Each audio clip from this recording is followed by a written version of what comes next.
we can use the 7-word system to construct for ourselves principles by which to live.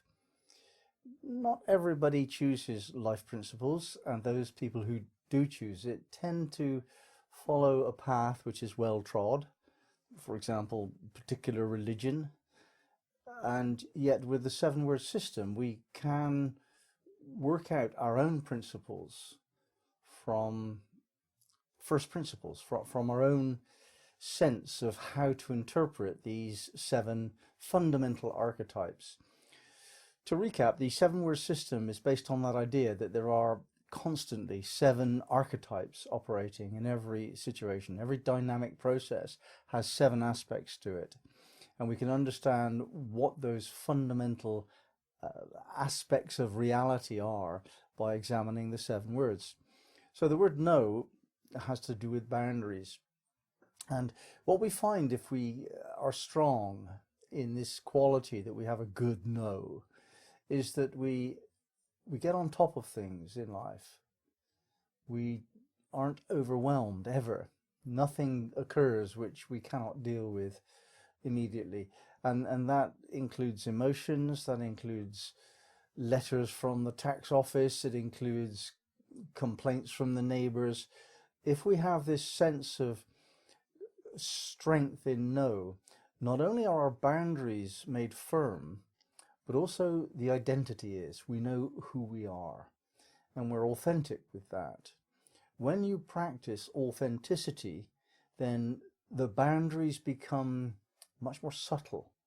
We don't have to say no because there's something about how we are as a person which speaks to the world and says, I require respect. It is the absence of respect, the absence of clear boundaries that draws in an intrusive force.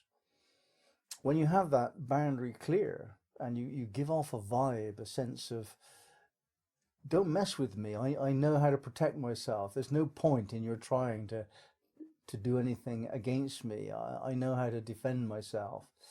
When you give out that vibe, there's no one really wanting to take you on. We're responsible for our own intrusions. If somebody intrudes upon us, it really is our fault. I know that's a very unpopular opinion, and yet it's what I hold to. It's the highest form of esoteric responsibility. We create our own realities. Free will means that. By definition, we get what we choose. Now, we might be choosing wrongly. We might be choosing badly by our own definitions, not any external morality. And yet we do have the freedom to choose if we claim it, and no allows that. When we claim it, then we get on top of life. This is the measure of whether your no is really strong enough to cope with life, that you're on top of it. Nothing occurs which you cannot handle. Hello speaks to us of expanding our life experience. Our purpose is to have life experiences. There is no other way to live. We automatically have the experience of life here on earth, and this is our purpose, to experience life and to come to some understandings through that experience. So it's a requirement for us to expand the reach of our social engagements. Involvement in community is what does that. So a life principle by which we can live is to become involved in our community. We can choose what community that is. That can be the family, that can be the neighborhood, that can be the world stage for our level of our interests, whether it be music or politics or whatever. There's a world stage for that now with internet. We can engage with everyone's opinion on our favorite topic. And that kind of engagement is the hello energy, where we say to a stranger, what's your point of view? How are you today? How do you see things? And you give your opinions on these questions, and you come to some level of intellectual rapport. So hello is enhanced by joining things, typically, joining groups, joining up with friends, joining in the debate, getting yourself out there. A life lived as a solitary being has its own worth, but even on the level of the Tibetan monk in the Himalayas on retreat for a year or two, they're supported by their community. They report back to their community after their experience. They are part of the community. And we must remember that we are part of our community. Now, the third life principle, which equates to the word thank you, is to be kind. Is to be kind and gentle. Unless we're provoked, the obvious first question is, well, why not? Why wouldn't you be? But there's more to it than that. There is an energy created by gentleness and patience and forbearance and kindness and just responding carefully from the heart. And this energy, which some people might call love, would be gentling, settling. It eases situations like oil on troubled water. Kindness and gentleness reduces conflict. Now, conflict has its place in life, but as a life principle, unless we feel the need to become conflicted with someone, then to practice kindness and gentleness is good for the heart, and it's good for the health, and it's good for the community, and it's good for your spiritual development too. This is love. Love is universally taught as an important spiritual principle, and in many cases, certainly Buddhism and Christianity, suggest that it is the fundamental spiritual principle. And thank you relates to love. Now, the fourth life principle, which equates to the word goodbye, is to remain dynamic, to remain on the move all the time. Vitality is evidenced by dynamism. Life changes all the time. Every moment, every day is different. And there's an evolutionary sense to that. If we stop changing, if we have no dynamism, then we're not evolving anymore. We're not living anymore, not really. So we keep going, we keep on moving. Dylan Thomas tells us to rage against the dying light. In other words, right up until the moment of your death, insist, I want more life.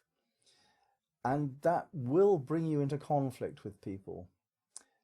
They want it too, and there's no guarantee that there's going to be an equivalence of interest. So goodbye teaches us that conflict must be handled, and we handle it in a dynamic way. Either we move away from a force that's more powerful than we are, or we challenge and fight and try to win.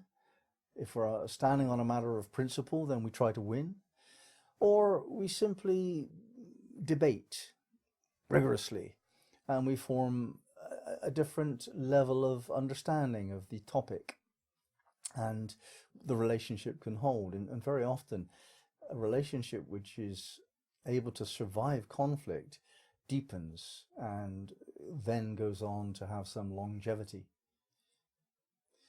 Please is the fifth word, and the fifth life principle therefore has to do with please, and it is to be assertive, to act in a way which expresses creativity. We see the realm of possibilities, we see what we might be able to do with that, and we act upon potential in order to make it actual. This is creativity. This is what creativity is. And inevitably this involves cooperation, working together with another person. So one life principle, therefore, is to act assertively upon other people. That doesn't necessarily have to be anything other than fun for them. It doesn't have to be difficult for them to respond to us at all. We try and find a point of alignment where what they want and what we want work better together. Through us, they can realize their vision. Through them, we can realize our vision. And that will not occur unless both of you are being somewhat assertive at the same time. So the sixth factor is sorry. And the sixth life principle is consideration. This may well be the king and queen of all the life principles. Be considerate. What that means is consider the effect that you're having upon the other person or upon the environment. Consider how it would be to be on the other end of yourself. When you're speaking, your tone of voice is actually what people respond to much more than the content. So if you deliver your content, your opinions, your beliefs, your requirements of life in a way which is harsh, that's what people get from you. They get the harshness. However gentle your words might sound or look if written down on paper, if they're presented with the tone of harshness, that's the effect you'll have.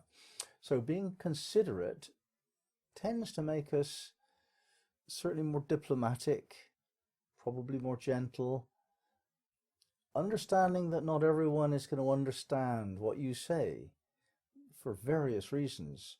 There are always language difficulties. There are always different interpretations of the meaning of a word, so you could check out whether or not you've been understood where you meant to be understood. You can ask whether a person's feelings are touched by what you said in a good way or in a bad way.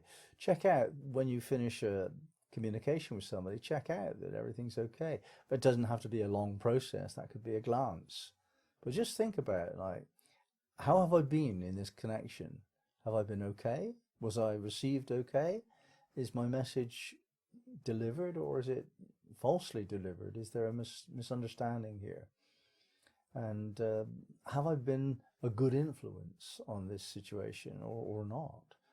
How could I have done it better? Now, the seventh life principle is enthusiasm.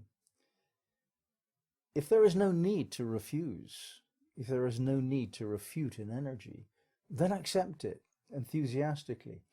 The word enthusiasm has linguistic roots from Greece. Theos is God. Enthusiasm means as spirit flows through you. And it feels like that. When we're enthusiastic, there's something extra in life. Life itself is enthusiastic. If we're not feeling enthusiastic, we're not really aligned with the life force. So if everything is fine, there's no reason to reject anything at all. Get into it, do it. Be enthusiastic, not half-hearted. Lovely phrase, that, half-hearted. Be passionate, full on with what you do. It makes a difference. It makes a difference to everything. It makes a difference to your experience of life itself, how other people get you, whether they like to be with you, whether they're inspired by you. Your enthusiasm is the principal reason why people would be inspired by you. And do you not want to inspire others? I do. So the life principles are these. The first life principle is to be on top of things. Make sure you're managing your life effectively. Be involved, a part of the community. Be gentle, kind with your words, and yet don't shy away from conflict. Keep your life moving along, and if that brings a little amount of friction with it, okay, so it is. Act assertively to create what you can imagine, your artwork for this life, and yet be considerate. Think about the other person. Think about the effect you're having on the environment. And all in all, be enthusiastic. It's life. What a gift.